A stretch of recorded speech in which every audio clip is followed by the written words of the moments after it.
Hello everyone, welcome to Sharmit. In this session, we are going to talk about another very important topic of HTML, that is iframe. So we will discuss what is iframe, why do we need iframe in HTML, and what are the benefits that we will get if we are utilizing the iframe. Along with this, we will also discuss the scenarios where we can utilize and where we are supposed to utilize the iframe. Okay. So these are all things we are going to discuss in this session. But before we start the session, I would like to recommend you to go and check out the previously released sessions first, because they all are in proper sequence and sync. So if you follow them sequentially, then it would be very easy for you to understand the ongoing topic. For now, we are just focusing on iframe, but prior to that, we have discussed other various topics like HTML tables, list, and many other things, right? So this session is in the continuation of the same. So if I talk about the code, so you can see the code is straightforward here so far. Like I have just created one web page where we have title in the head section. Then we have h1 heading, which is showing HTML by Sharmit. So if you save this thing and if I show you the output of this, it is coming like this. Okay, fine. Now what we will do, we will try to add few more headings here. So let's add the heading with h2, and here I will write iframe in HTML, just to show you this thing over the screen, so that we can, from website, we can find out like what we are learning today. All right, now after this, what we will do, we will discuss what exactly the iframe is. Okay, so first of all, if I talk about the definition, so you can say that iframe is an element that we can use in order to enable or in order to embed it one web page into another. Let me repeat the definition. Iframe is an element that allow user to embed one element, one web page into another one. Clear? So whenever there is a need where you want to show one website into another website or one web page into another web page, then in that case we will use what? Iframe. Now to use this iframe, we will also use some of the attributes that we can use in iframe element to make it more impactful. Okay, so I'll show you those attributes as well. So let's see how we can create the iframe, because it is clear that iframe can be used to insert one web page into another. So to create the iframe, you just need to write here iframe, and then we can put the src here. So src, in src we are supposed to provide the web page or website link where we want to navigate. Remember one thing, if you want to specify something which is on your local, you can put yes, you can put. If you want to refer something which is already live, maybe any particular website, so that also possible.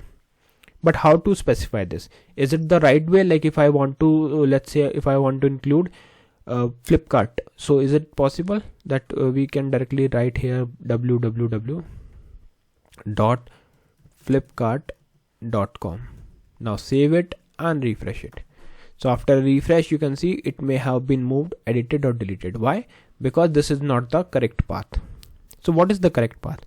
For correct path, you need to write here https, then colon, then slash 2 times, and then you can save it and refresh it. After a refresh, you will see that Flipkart website is coming here.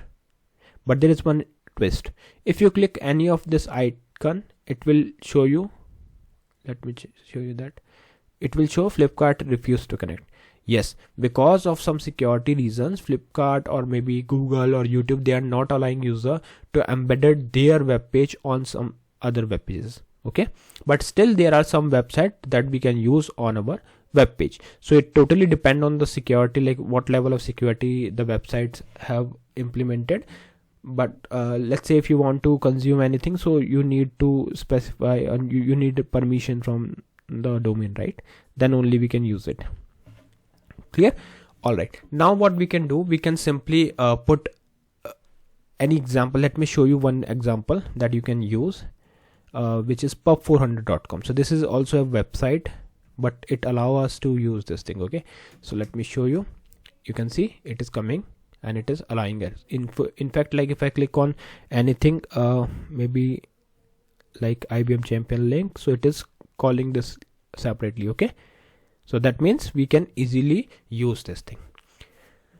Now we can see that we are able to see this website, but not in a proper manner. In fact, we are not able to scroll it right properly because we are not able to see the entire website. To make it proper, we will apply some attributes here.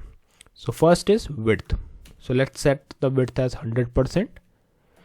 So if you set it 100%, it would come like this. And not mandatory to keep every time 100. You can put 60 pixels or 600 pixels. It is up to you, like how you want to use it. Okay, fine. But it's better to go with 100% width so that we can see everything properly. All right. After that, we will apply the height, because right now you can see it is coming with a 100% width, but not the height. So for height, we will write here height attribute. Let's say 500 pixels. Save it and refresh it. So now you can see this website or this frame is coming with a height 500 pixel and width 100%. Clear? So this is the one way through which we can apply the SRC to iframe. Now the next thing, what will happen if we write something here? For example, if I write here testing, save it and refresh it. So is it coming somewhere or what? That maybe you can do your own research, like just figure out like why do we need this thing testing? Is there any possibility to add anything here? That you can check out. Okay, but for now we are just focusing on the basic thing, that is like how we can include the website and for one more thing, like if you want to test it on your system, you can also use this domain. I think it will allow you to use this www.example.com. Yes, so this is an example domain, and here it is written that this domain is for use in illustrative examples in document. You may use this domain in a literature without prior coordinating or asking for permissions. Okay, so this is just for the test purpose, but for now let's go with the pub400.com because it looks more real, because it is. So let's see. Okay, fine. Now we saw that when we open iframe, like there is a scrolling bar, right? So is there any way to turn off this? Yes, we have. Let me show you how. I'll copy this from here to here, and then I will use one attribute here which is scrolling.